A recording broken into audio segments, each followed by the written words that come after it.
Before the first city was built, before the first coin was struck, there was a choice. Every living thing on this planet faces it.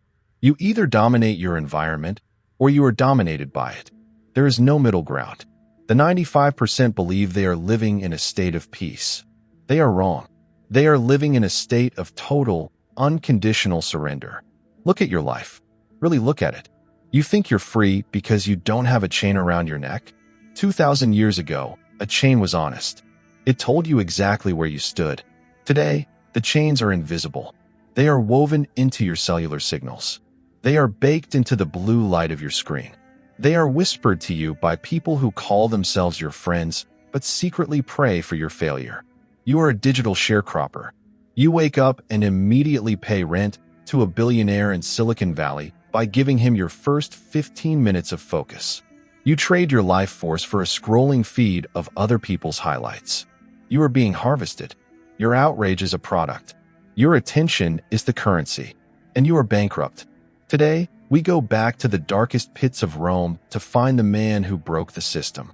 His name was Epictetus, and he is going to show you that your current freedom is actually a high-tech prison, and his slavery was the birth of a god. Imagine Rome at its peak, a city of 1 million people, a city built on the backs of the acquired. Among them was a man with no last name, no family, no property, Epictetus.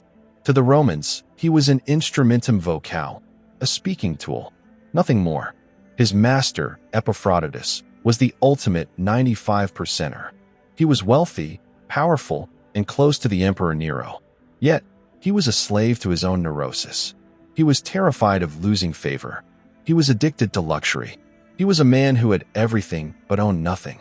One day, to prove his dominance, he took Epictetus's leg. He began to twist.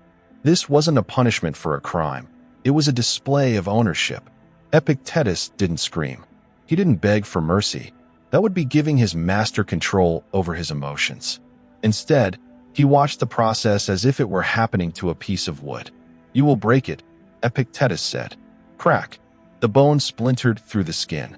Epictetus looked at the master, who was now sweating and trembling from his own adrenaline, and said, "Did I not tell you it would break?" In that microsecond, the Roman Empire collapsed. Not externally, but internally. The master realized that he could break the bone, but he couldn't touch the man. He owned the flesh, but the spirit was sovereign. Most of you today would break if your Wi-Fi went down for an hour. Epictetus didn't break when his life was being dismantled. Who is the real slave? Why is it so hard to leave the 95%? Because your brain is a traitor.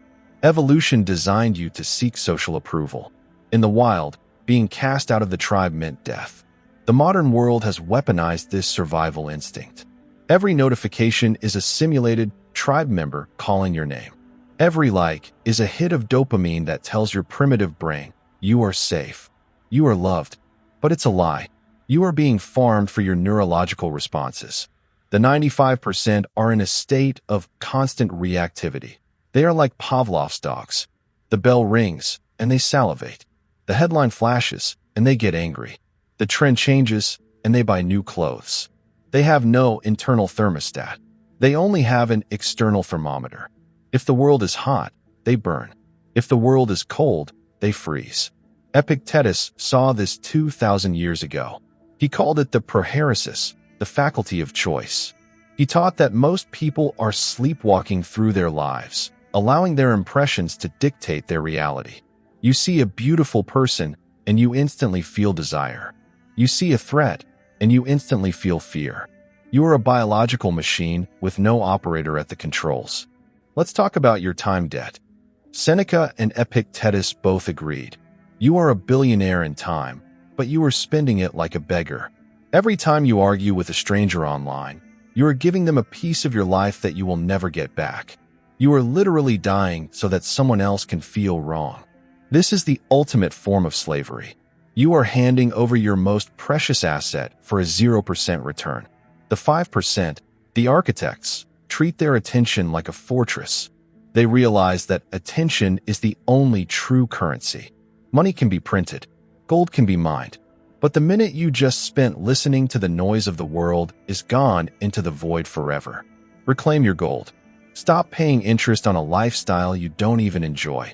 How do you build the internal fortress? You start with the razor of logic. You must ruthlessly categorize every event in your life. Is this up to me, or is it not? Your boss's mood? Not up to you. The algorithm's reach? Not up to you. The political climate? Not up to you. Your own reaction to those things? Entirely up to you. The 95% spend their lives trying to fix the world so that they can feel okay. They want the weather to be perfect, the traffic to be light, and everyone to be nice to them. This is a losing game. The world is a chaotic, entropic system. It will never be perfect. The 5% don't try to fix the world. They fix the filter through which they see the world. If you build a strong enough citadel, you can sit in the middle of a war zone and feel the same peace as if you were in a garden. This isn't avoidance. This is ascension. It is the realization that your internal state is the only territory you actually own. Why does the world hate a Stoic? Why does the 95% try to pull you back into the crab bucket? Because your peace is an insult to their chaos. When you stop reacting, you stop being profitable. You stop being predictable. You become a ghost in the machine. The master needs the slave to be afraid. The system needs the consumer to be anxious. The politician needs the voter to be angry. When you choose weaponized indifference, you break the spell. You are no longer a user. You are an anomaly. Epictetus eventually opened a school. His students weren't just other slaves. They were the future of Rome. They were the men who would go on to rule the world. They came to a former slave to learn how to be kings, because they realized that a man who can control his own mind is more powerful than a man who can command an army. Revenge isn't about hurting those who hurt you. That's just another form of being controlled by them. True revenge is becoming so successful, so calm, and so sovereign that their existence doesn't even register on your radar. That is the architect move. Let us dissect the exact moment your soul is stolen. It happens in a fraction of a second. A stimulus occurs. An email arrives, a market dips, a partner says something cutting, or a stranger mocks you online. For the 95%, the stimulus and the response are fused together. They are one and the same. There is no daylight between what happens to them and how they feel. This is the definition of a biological slave. The 5%, the architects, understand the void. The void is the sacred space between the event and your reaction. In that space lies your entire destiny. If you can widen that gap by just 2 seconds, you win. While the rest of the world is screaming, crying, or panicking, you are standing in the void. You are observing the emotion without becoming it. You are the eye of the hurricane. Epictetus called this objective representation. He taught his students to look at a terrifying event and strip it of its labels. It's not a tragedy, it's an event. It's not ruin, it's a change in circumstances. When you strip the world of the adjectives the 95% used to describe it, the world loses its power to hurt you. You are no longer a victim of the narrative. You are the one writing it. Every hour of your day, you must perform the Stoic Scan. You must ask, is my mind currently occupied by an intruder? An intruder is any thought about something outside your control. If you are thinking about what your competitors are doing, you have an intruder. If you are worrying about a potential crisis 3 years away, you have an intruder. These thoughts are not productive. They are parasitic. They are literal energy thefts. The internal fortress requires total information sovereignty. You must be the gatekeeper of your own consciousness. If a thought does not help you act with excellence in the present moment, it is a trespasser. Treat it as such. Evict it. Burn the bridge behind it. The 95% live in a house with no doors, wondering why they feel so cold. You are building a vault. We must address the machine in your pocket. It is the most sophisticated psychological weapon ever devised. It was designed by thousands of the world's smartest engineers to bypass your logic and talk directly to your lizard brain. When you check your phone just for a second, you aren't just looking at a screen. You are entering a digital coliseum where you are the only one without a weapon. Every app is a gladiator trying to kill your focus. The 95% believe they can multitask. This is a lie designed to keep you mediocre. Multitasking is just a way of being average at a dozen things simultaneously. The 5% practice monastic focus. They realize that 4 hours of deep, uninterrupted work is worth more than 40 hours of distracted busyness.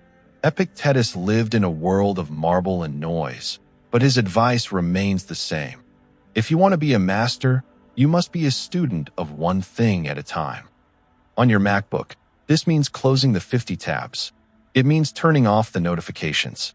It means realizing that if you are reachable 24/7, you are a servant 24/7. Excellence is a lonely road because it requires you to be unavailable to the average. The 95% are obsessed with status. They want the title, the blue checkmark, the corner office. They want to be seen as powerful. But true power is never granted by a hierarchy. True power is generated from within. Epictetus was a slave who was more powerful than the senators because he didn't need their approval.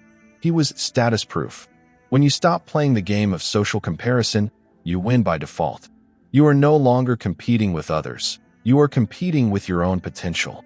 The revenge of excellence is not about showing them how wrong they were. That is still seeking their validation. True revenge is when you reach a level of character and success where you literally forget their names.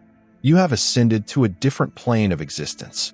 You are an architect of reality, while they are still fighting over scraps in the plantation. As we close this manifesto, understand that this is not a self-help speech. This is a manual for the reconstruction of your soul. The world is getting louder. The noise is getting more aggressive. The 95% are getting more desperate. The plantation is expanding every single day into the metaverse, into your neural pathways, into your very identity. You have two choices. You can remain a user, a data point to be harvested, a consumer to be manipulated, a slave who thinks he is free because his cage is made of glass. Or you can become an architect. You can realize that your mind is the only territory that truly matters. You can build your internal fortress. You can master the void. You can reclaim your gold. Epictetus died a free man, despite how he started. He left behind a legacy that built empires and saved lives. He proved that the human will is the only force in the universe that can look at a chain and see a choice. Stop begging for a better life. Start ruling the one you have. Build your fortress. Reclaim your time. Reclaim your soul. Join the 5%. Subscribe to the 95 perspective. Your reign starts now.